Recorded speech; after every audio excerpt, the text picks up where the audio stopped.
Hi, I'm Scott Houston. You want to know a great little secret tip for learning how to play inversions on a piano and really getting them burned in? Stick around.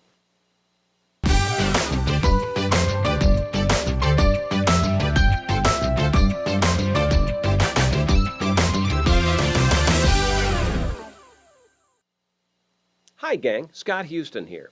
You know, I get some questions fairly regularly about, you talk about, when you're playing your chords all the time, because in the style we play, we really focus on playing chord symbols. We don't read standard, full staff, grand staff notation. So when you're reading those chord symbols, I'll have students say, I have a hard time breaking from just playing all the chords in root position. And you seem to move from, using inversion smoothly. Do you have any secrets? So I just want to give you a quick practice tip in this little video, okay, and do it. Now, really super fast, just in case someone is watching this and doesn't know what an inversion is. An inversion is simply playing the notes of a chord not in root position, okay? So if you have a C chord, just a C major chord, for example. Here's middle C on my piano, by the way. Okay, so just a C chord, right? In root position, C, E, G. Well, if you take that C and put it on the top, like that, that's called an inversion. It's real rocket science, isn't it? Wow, deep. So, yeah, so we have a C. That's an inversion of a C. I could do it again. Let's put that E up here. Hey, it's another inversion of a C. And I could do it one more time, put that G up one octave. And I go, hey, terrific. Now we're back to where we started, just one octave higher, right?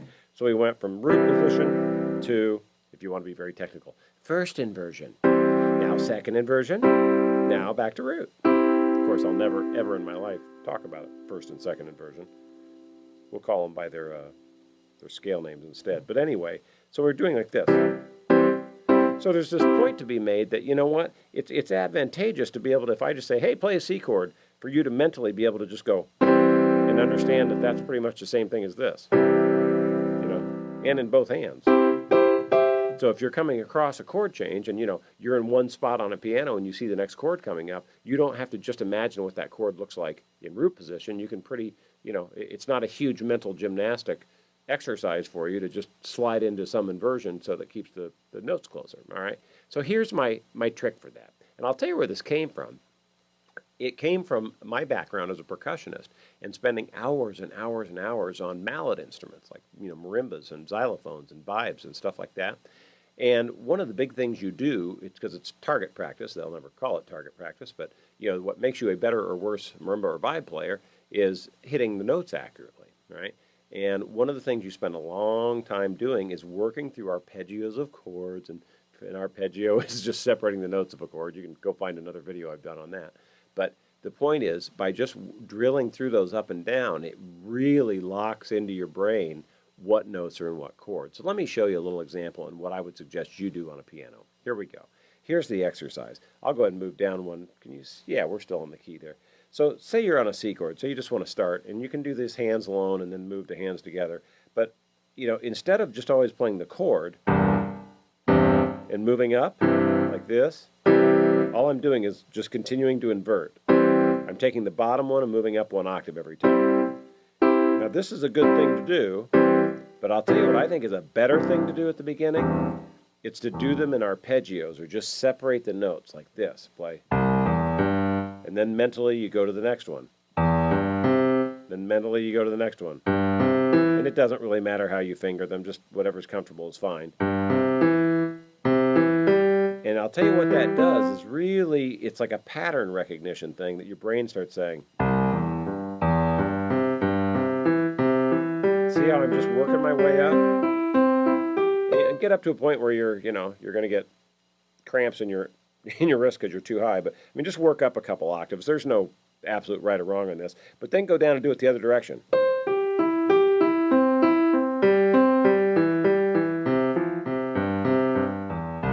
Right? That, I think, is an exceptionally good and fast way to get your brain really locked into what the inversions of all the chords are. So I would suggest doing the arpeggio version first, and then after that, playing them as full chords. So we'd start out like this.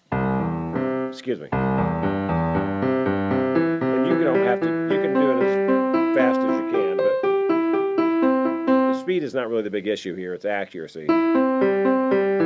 Because because you're just trying to get your brain to really lock in the notes in the chord in all these different shapes. But then the key is you need to go back and do it in all the different keys if you can. That's really the better thing to do. So go up and start it on a half note higher. So now you're working on all the C sharp chords.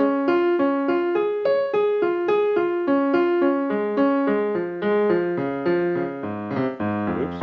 Right, and then go up to the D. And keep going on like that. So then after you've done all the arpeggios, then you can come back and finish it up with a... So it's like, aha, I know what they all are separate. Now I know what they all are together. And you can do the same thing with your right hand. So.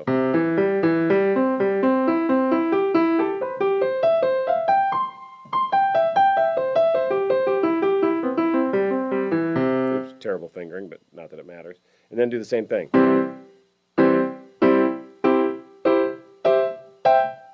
Right, and back down. If you really get your act together, do them hands together. Here we go.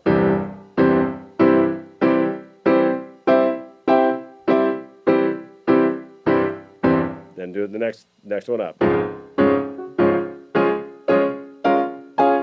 So you could just go on and make up your own variations of this forever and ever and ever. But to wrap this up, here's the point I want to really drill home.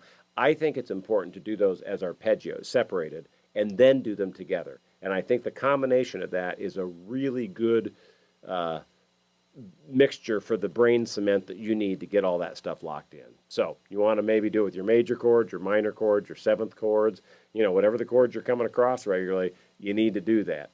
And those are just great kind of warm-up things. What I absolutely would not do as a student is say, okay, I'd like you to spend the next 3 weeks doing nothing but doing that, a half an hour a day. I'm like, no. Keep playing tunes you like to play and keep having fun playing tunes.